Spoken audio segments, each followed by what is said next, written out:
the NBA playoffs on NBC.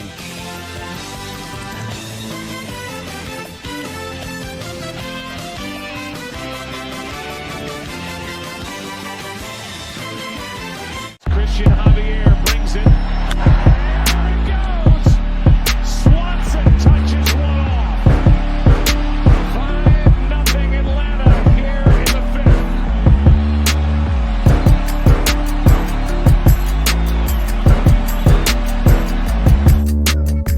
6 seconds. Murray hits it downfield.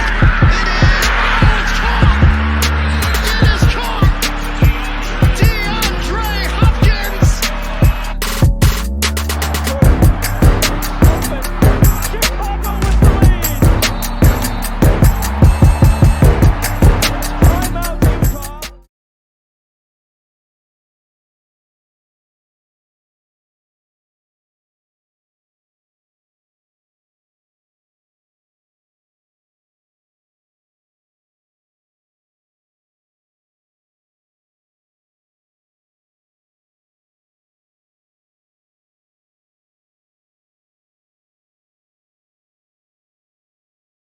I must shoot this with my eyes closed. And his comment was, if they lose this game, I'll walk to Los Angeles. And he immediately get on the horn yard booster. Check out how many miles it is. Hey, yo, he geeked.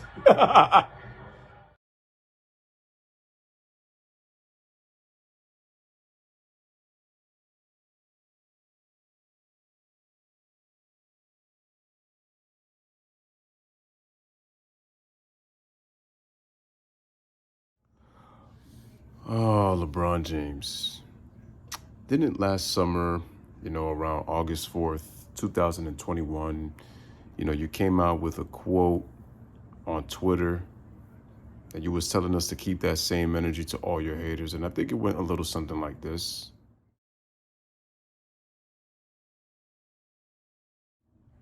But now 55 games into the season, now you want to come out and say this? I mean, obviously it's a tough loss, obviously, in the sense of, we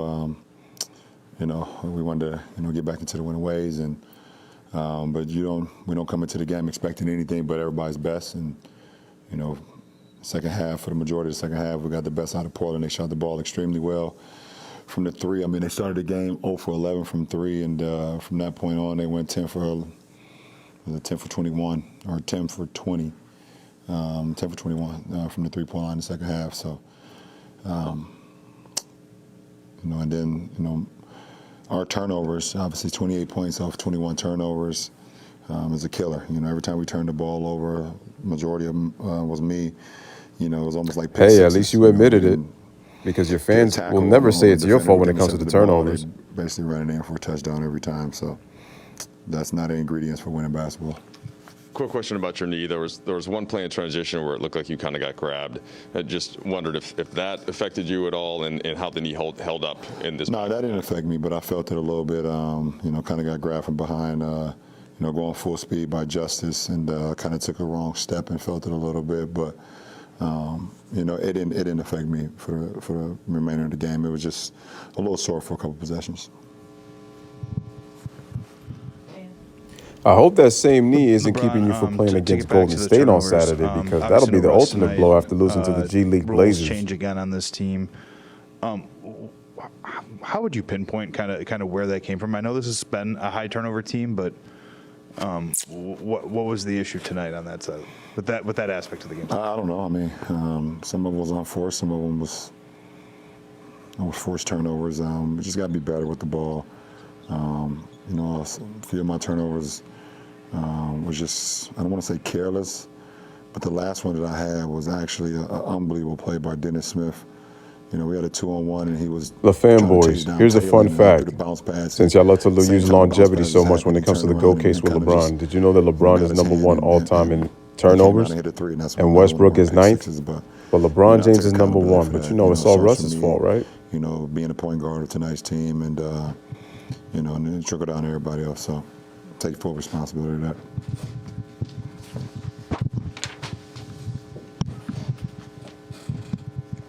LeBron, I know you don't play fantasy basketball, and it's not your control here, but what do you view tomorrow's deadline in terms of significance for this team, even if it's not to necessarily what type of change on the roster can have, just the Yo, who is this guy, block, if there McMenamin? is Who is he any, trying to that's fool, man? weighing This guy's on been playing this group? fantasy basketball since obviously, 2010. you McMenamin, know, stop this it, you is fanboy. You something playing with that's weighing on that this group question. that we're trying to all, you know, get through.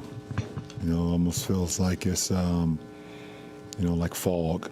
You know, just fog in the air, and we're all trying to see what's on the other side. Yeah, according to that fog, And, you know, because according to you, that storm is coming, obviously, right? I take today. And take still waiting for tomorrow that storm like any other because, day, you and if know, something that changes, storm then is I'll coming, approach and it. I'm still waiting But, for that storm that you've been talking about, LeBron James. I'm literally just, I'm tired as hell right now. I just want to, like, get some Wait a wine minute. in the Did he bed just and- say that he and gets wake up tired, tomorrow that and he feel good feels about tired? what tomorrow has in I store. thought the great LeBron And we'll James see what never happens. gets We'll see tired. what happens as far as the deadline.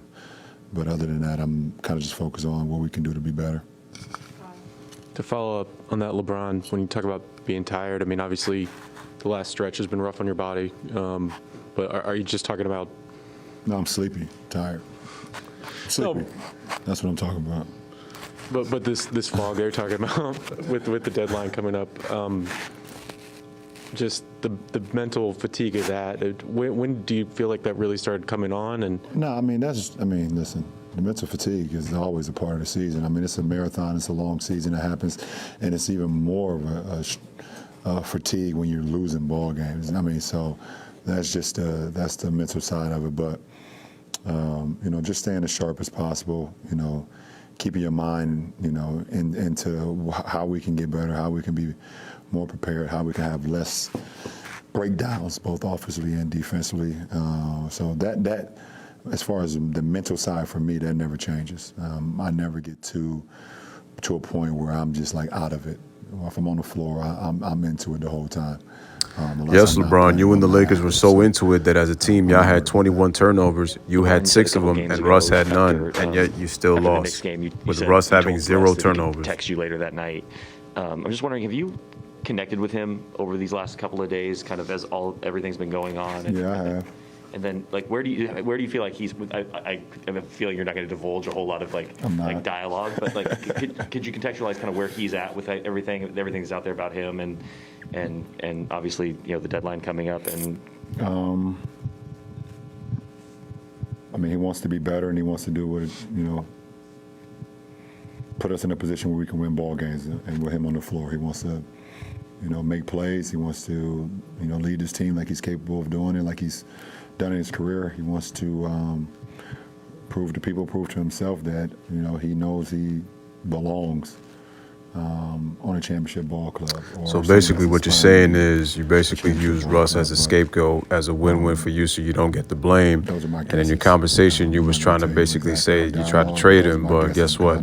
The Lakers, breaking news, ladies and gentlemen, the Los Angeles Lakers has traded Russell Westbrook to absolutely nowhere. I just hate that where we are right now, and it hasn't kind of worked out that way 2/3 through the season.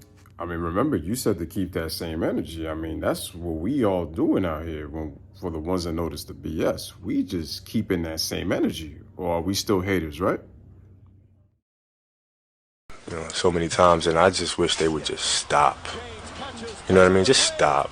I mean, he was, you know, Michael Jordan, I'm Kobe Bryant. I mean, we're two different players, and I wish people would just let it go. It really annoys me. Because, you know, you can't compare